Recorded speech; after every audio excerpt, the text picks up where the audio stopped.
안녕하세요. 유쾌 성형외과 박상호 원장입니다. 오늘은 성형수술의 마침표 인중축소 수술에 대해서 알아보는 시간을 가져보도록 하겠습니다. 인중축소 수술을 설명하기 위한 사진을 한번 보고 오겠습니다. 왼쪽 사진 같은 경우에는 인중이 길죠. 상대적으로 또 입술이 얇죠. 그런데 오른쪽 사진 같은 경우에는 인중 자체가 조금 짧고 입술이 그만큼 더 도톰해진다. 그래서 얼굴 비율적으로는 예를 들면 중안면부 길이가 미간에서 코끝까지 거리라고 쳤을 때 왼쪽 사진은 그 비율 자체가 조금 긴 측면이 있다고 하면 오른쪽 사진은 조금 더 짧아 보이는 효과가 있거든요. 그래서 예전에 제가 성형외과를 처음 배울 때만 해도 이마 끝부터 해서 미간까지 1, 미간 끝부터 코끝까지 1, 코끝부터 턱끝까지 1, 1대 1대 1이 이쁘다고 했었는데 요즘은 조금 트렌드가 좀 바뀌어가는 게 미간 중심에서 코까지 거리가 1이라 치면 아까 말씀드렸던 요 1이 돼야 되는 부분이 0.8 비율이 돼야 되고 하관이 0.8이 돼야 되고 이렇게 해야지 저희들이 이쁘다고 하거든요. 그래서 저의 세대가 좀 다 차이가 나지만 저희가 예전에 이쁘다고 했던 최실아, 황신혜 이런 케이스들은 얼굴 비율이 보면 1대 1대 1이거든요. 요즘 친구들이 좋아하는 사진은 연예인으로 치면 뭐 카리나 아니면 쯔위 그런 친구들이 하관이 굉장히 짧거든요. 이런 친구들 조금 선호하는 얼굴형이라 생각하시면 되겠습니다. 그래서 이런 이제 저희가 예전에 배웠던 황금 비율이라고 하는 1대 1대 1 이것도 이제 시간이 지나면서 점점 바뀌고 있다. 그것도 재밌는 사실이기도 하죠. 그러면 저희 요번에 그 인중축소 수술이 최근에 좀 핫해지고 있거든요. 그래서 궁금해하는 질문들이 정말 많은데 그걸 좀 추려서 한번 질문 받아보는 시간을 가져보도록 하겠습니다. 원장님, 보통 인중이 이렇게 막 길어 보이는 이유가 무엇일까요? 보통은 첫 번째로는 뭐냐면 이제 노화 관련돼서 인중이 늘어지는 거, 피부가 늘어지는 것도 있고 이제 틀니를 끼면 입술이 쏙 들어가거든요. 그런 케이스라 보면 되겠고 첫 번째. 두 번째 케이스는 좀 안타깝게도 치과 선생님들이 싫어하겠지만 교정입니다. 근데 교정하는 게 어떤 거냐 그러면 교정을 하면 치아가 있는데 치아를 강제로 뭐 발치를 하거나 해서 입을 넣게 된단 말이에요. 그러면 인중 자체가 길어지면서 입술이 좀 합죽해지는 경우가 있어요. 이렇게. 교정 수술도 이 치아를 발치를 하고 입을 넣는 경우가 보통 대부분이거든요. 그런 경우에는 이걸 넣게 되면 인중 자체가 길어지지.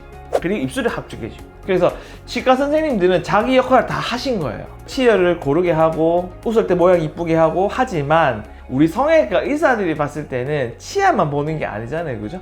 그래서 교정을 하고 나서 길어지는 경우가 굉장히 많다. 이렇게 생각해 주시면 좋겠습니다. 원장님, 인중축소의 수술의 이 핵심은 어떻게 될까요?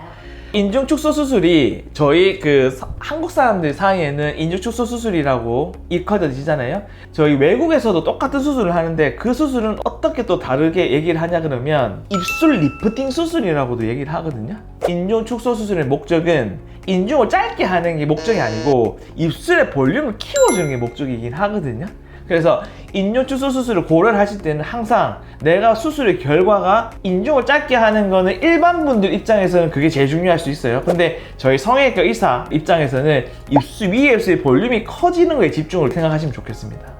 인중축소를 하면 안 되는 케이스 또는 좀 하기 전에 잘 체크해봐야 되는 그런 케이스가 있다면요? 이런 케이스도 있거든요. 인중 길긴 길어. 근데 입술 볼륨도 좋아. 위에 입술 볼륨도. 그런 경우에 수술 한번 고려를 하는 거 좀 고민을 해봐야 됩니다. 그런 경우에는 인중을 수술적으로 줄이는 거 고려하지 마시고 저희 병원에서는 그거를 인중 오목술 이라고도 하고 위에 입술을 만들어주는 수술도 병행을 할 수도 있습니다. 그리고 인중축소 수술은 제가 처음에 말씀드렸던 것처럼 수술의 마지막일 수 있거든요. 그래서 인중이 길어 보인다고 무조건 인중축소 수술하는 게 아니고 일단 코, 눈 이런 것도 다 하고 나서 그 다음 비율 정리를 할 때 하는 게 인중축소 수술이다. 그러면 인중축소를 생각하는 분들의 가장 걱정인 흉터는 어떻게 될까요? 흉터는 생기거든요. 근데 흉터가 많이 보이진 않아요. 그거 만약에 흉터가 발생하더라도 그 원장님이 잘 치료해 주실 거고 한 번도 뭐 흉터 때문에 막 컴플레인을 듣거나 이런 적이 없었기 때문에 너무 걱정 안 하셔도 되겠다. 원장님, 그러면 최근에 여자 방송인이 인중축소를 했다고 네네네. 엄청 들었어요. 많이 네네네. 이슈가 됐었는데 축소 후에 흔히 겪는 그 어색함이 있다면요? 당연히 입 주변에 보톡스를 하면 어색하거든요. 그래서 인중축소 수술은 처음에 수술해서 피부를 정리하거나 근육을 정리하거나 이것 때문에 어색할 수도 있고 하지만 또 수술하고 나서의 뭐 보톡스 이런 것 때문에 어색할 수도 있고 한데 보통은 한 1, 2주 정도 지나면 어색한 게 좋아진다. 또 제가 꼭 말씀드리고 싶은 거는 인중 축소 수술은 일반 분들이 아시는 거하고 저희 전문가들하고 아는 게 조금 차이가 날 수 있거든요. 위에 입술 볼륨을 늘려주는 거라 생각하시면 되고, 대신에 인중 축소 수술하고 나서 디테일한 모양 잡는 거 있죠? 그런 걸 필러로 꼭 하셔야 됩니다. 입꼬리가 상대적으로 처져 있는 이런 분들 같은 경우에는 인중 축소 수술하고 나서 약 한 달 뒤에 입술 필러로 최대한의 모양을 좀 만들어 보자, 이렇게 생각하시면 되겠습니다. 그리고 인중 축소 수술을 고려하신 분들은 어떤 분들이 또 해야 되냐 그러면, 입술이 얇아 근데 수술 아닌 필러 같은 걸로 입술 필러 계속 했는데 만족도가 굉장히 떨어져. 그런 분들 같은 경우에는 인중 축소 수술을 통해서 입술을 이렇게 조금 들어주고 하면 모양이 훨씬 이쁘거든요. 그래서 저희 병원에 입술 필러 하시는 분들 중에서 제가 시술하기 전에 딱 보고 인중이 좀 길고 입술이 얇은 분들 같은 경우에는 인중 축소 수술하는 거 한번 고려해 보시는 것도 방법이다. 왜냐하면 입술 필러를 계속 하면 그게 더 어색할 수 있거든요. 이상 오늘은 인중 축소 수술에 대해서 알아봤고요.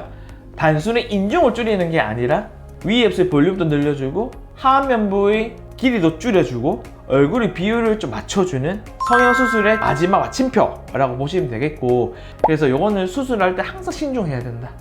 요거는 꼭 짚고 넘어갔으면 좋겠습니다. UK 성형외과 박사업 원장이었습니다. 감사합니다.